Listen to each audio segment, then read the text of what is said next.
ইনশাল্লাহ আমার ভিডিও দেখলে আপনারা কাজ শিখবেন। আমি ওইভাবে রাখবো না কথা, একবার পাই টু পাই কথা বুঝিয়ে দিব, আপনার বুঝতে সুবিধা হবে। আমি সবকিছু হাতে কলমে আপনি বুঝিয়ে দিব, যেটাই বুঝাই আর কি। এখন ভিডিওটা বড় হয়ে যাবে, আপনারা ইনশাল্লাহ আশা করি ভিডিওটা আপনারা দেখবেন। আসসালামু আলাইকুম, আশা করি সকলে ভালো আছেন। ইজি বাইক সার্ভিসিং চ্যানেলের পক্ষ থেকে আপনাদের সবাইকে জানাই আন্তরিক শুভেচ্ছা ও অভিনন্দন। তো আমি আপনাদের মাঝে আগেও একটি চ্যানেল খুলেছিলাম, তো সময় না থাকার কারণে আমি চ্যানেলটা বন্ধ করতে বাধ্য হই। তো আমি ভেবেচিন্তে দেখলাম অনেকেই আমার ওই আগের চ্যানেলে আপনারা কমেন্ট করেছিলেন যে আরো ভিডিও দেন, মানে অনেকে অনেক কমেন্ট করেছেন, এমনকি ফোনে যোগাযোগ করার চেষ্টা করেছেন। তো আমি ভাবলাম এখন আপনাদের মাঝে নতুন করে আবার ভিডিও নিয়ে আসি। আমি নতুন করে আপনাদের মাঝে আবার নতুন একটা চ্যানেল খুললাম। এখন থেকে আপনাদের মাঝে সব ধরনের ভিডিও ইনশাল্লাহ আমি দেওয়ার চেষ্টা করব। তো আমি আপনাদের মাঝে যে ভিডিওগুলো দিব, ইজি বাইক চালক আছেন যারা ইজি বাইক চালান তাদের জন্য ভিডিও আমি তৈরি করব। মানে তাদের যে নানান সমস্যা, টুকিটাকি সমস্যার কারণে আপনারা অনেকেই বুঝতে পারেন না, অনেকেই টেনশনে পড়ে যান। তো আমি আপনাদের মাঝে এই যারা ইজি বাইক চালায় তাদের জন্য কিছু ভিডিও আমি এখন তৈরি করব। তো আমি আপনাদের মাঝে যে ভিডিওগুলো দিব সেগুলো হচ্ছে প্রাথমিক সমস্যার সমাধান।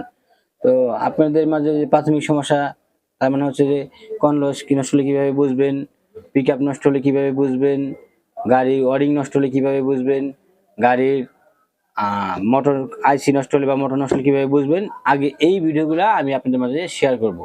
তো প্রথমে যদি আপনাদের বড় ধরনের কাজ দিই আপনারা বুঝবেন না, আগে বুঝতে হবে, রোগ ধরতে হবে।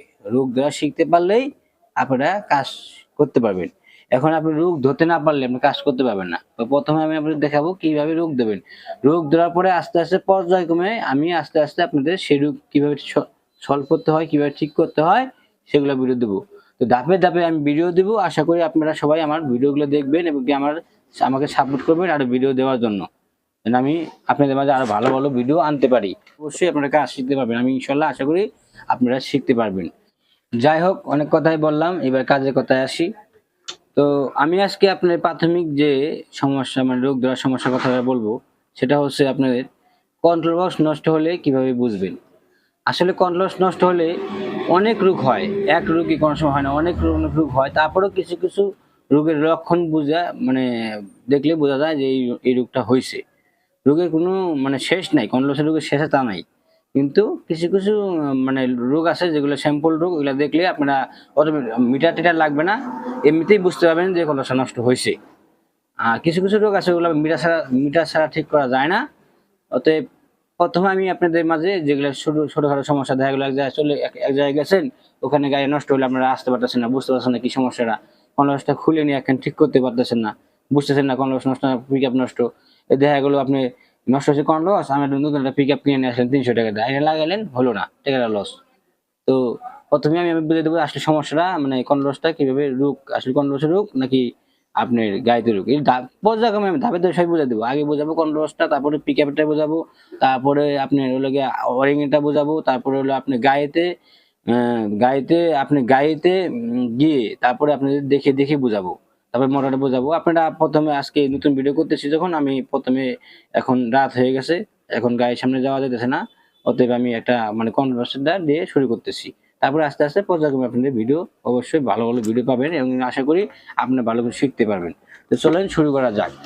তো কনভার্স নষ্ট হলে যে আপনি কিছু কিছু মানে আছে, কনভার্সের অনেক বিষয় আছে। তো আমি প্রথম যেটা বলতেছি যে আপনার যে ফ্যাট সমস্যা যেটা হয়, শর্ট হয়ে যায়, মানে আইসি যাকে বলা হয়, কনভার্সে মুসফেট শর্ট হলে যেরকম এই আইসি গুলা আপনার যদি শর্ট হয়ে যায়, আমি দেখাচ্ছি, এই যে আইসি গুলো যদি শর্ট হয়ে যায়, তাহলে আপনি এই যে মুসফেট গুলো যে আছে এগুলো যদি শর্ট হয়ে যায়, তাহলে আপনি কিভাবে বুঝবেন যে শর্ট হয়েছে বা এখন গাড়ির আমার কনভার্সের সমস্যা।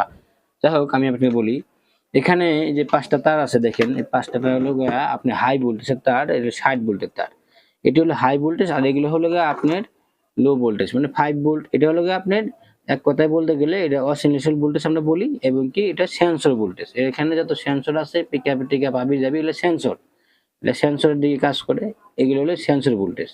আর এই সেন্সর থেকে হাই ভোল্টেজের সিগন্যাল দেওয়া হয়। এটা অনেক কিছু এখানে সিস্টেমের দ্বারা তৈরি করা হয়, সিস্টেম থাকে, মানুষের ব্রেনটা কাজ করে, এরকম এটা ব্রেন আছে, ওই ব্রেনটা এটা কাজ করে।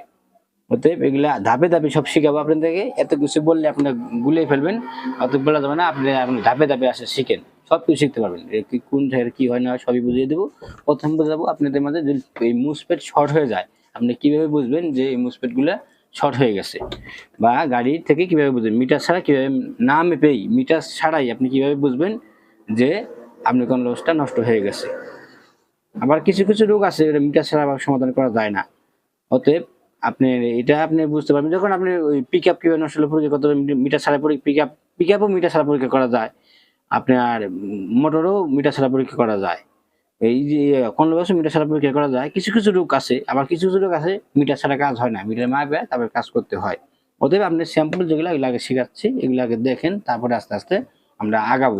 আশা করি আমার সাথে থাকবেন আপনারা, আমি আগে যাবো আপনাদের নিয়ে। যাই হোক, আমি প্রথম থেকে আমি শুরু করি, কথা না বলি। এই পাঁচটা হলো হাই ভোল্টেজের তার। এটি কাজ হলো আপনার এই 60 ভোল্ট এখান দিয়ে পাস হয়, মানে ইন হয়।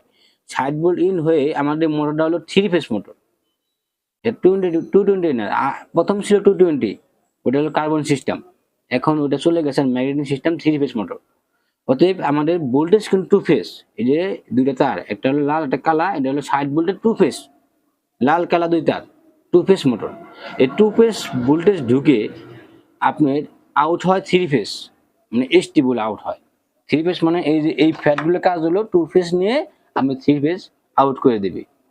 বুঝতে পারছেন সবাই? এই বিষয়টা হলো এরকম, এখানে 2 ফেজ নিবে, নিয়ে 3 ফেজ আউট করবেন। 3 ফেজ মোটর হলে 3 তার 3 ফেজ, 3 ফেজ মোটর 2 ফেজটা নিয়ে 3 ফেজ করবে। এখন আপনি যদি এই 3 ফেজের যদি আপনার মুসপেট শর্ট হয়ে যায়, আপনারা সহজে বুঝতে পারবেন মুসপেট শর্ট হলে গাড়িটা আপনার জাম হয়ে যাবে, মোটরটা জাম হয়ে যাবে। এরকম মোটরটা আমি আপনাকে বোঝাই। এখানে মোটর আমাদের আছে, আমি মোটরটা আপনাকে দেখিয়ে বুঝিয়ে দিচ্ছি, সবকিছু বুঝাইতেছি, পার্টে পার্ট সব বুঝাই দেবো, আপনাকে চাল ঘুরে ঘুরে দেখিয়ে দিব। এখন আমি আপনাদের মাঝে সব ক্লিয়ার করে দেবো ইনশাল্লাহ। আমার ভিডিও দেখলে আপনারা কাজ শিখবেন।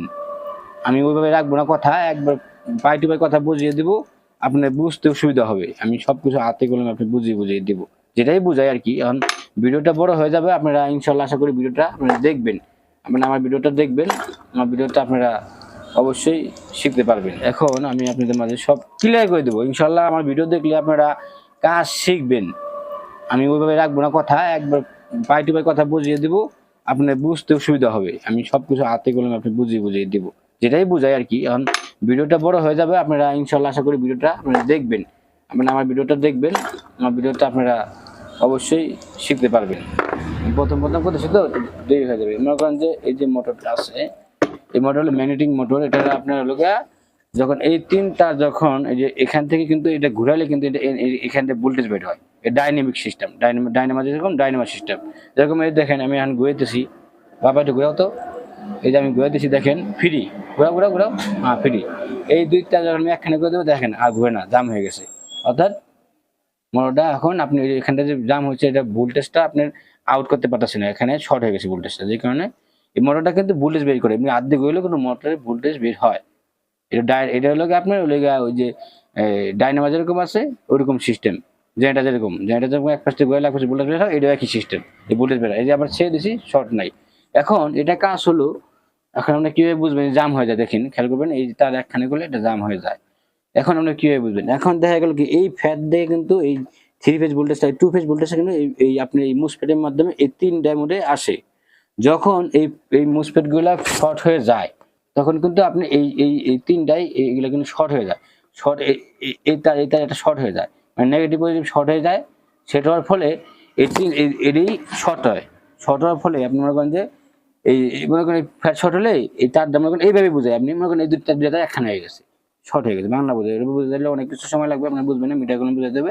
মনে করেন এই দুইটা একখানে হয়ে গেছে, শর্ট হয়ে গেছে। শর্ট হওয়ার ফলে মনে করেন এটা যদি শর্ট হয়, তাহলে তো এখানেও শর্ট হয়ে গেল একই হিসাবে। এটা যদি নাগাল থাকে, এরকম যদি তিন জায়গায় লাগানো থাকে, তখন যদি এই ভিতরে যদি মানে দুইটা শর্ট হয়ে যায় বা নেগেটিভ শর্ট হয়ে যায়, তাহলে কিন্তু এটা আপনি অটোমেটিক জাম হয়ে যাবে, তার একখানে হয়ে যাবে, তার জাম হয়ে যাবে। আর জাম হলে এই মোটরটা তখন জাম হয়ে যাবে। তখন আপনি বুঝতে পারবেন যে যদি মোটর জাম হয়ে থাকে, তাহলে বুঝতে পারবেন যে আপনি কন্ট্রোলারে ফ্যাট শর্ট হয়েছে, তাহলে আপনি কন্ট্রোলার সমস্যা। হ্যাঁ, আবার বিষয় আছে, খালি যে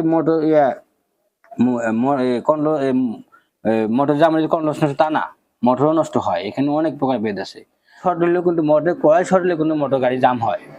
এখন আপনি বুঝবেন কেমনে যে মোটরের জাম, ওই মোটর কয়েল শর্ট হয়েছে না কন্ডেন্সার শর্ট হয়েছে? মোটর শর্ট হলেও জাম হবে, কন্ডেন্সার শর্ট হলেও জাম হবে।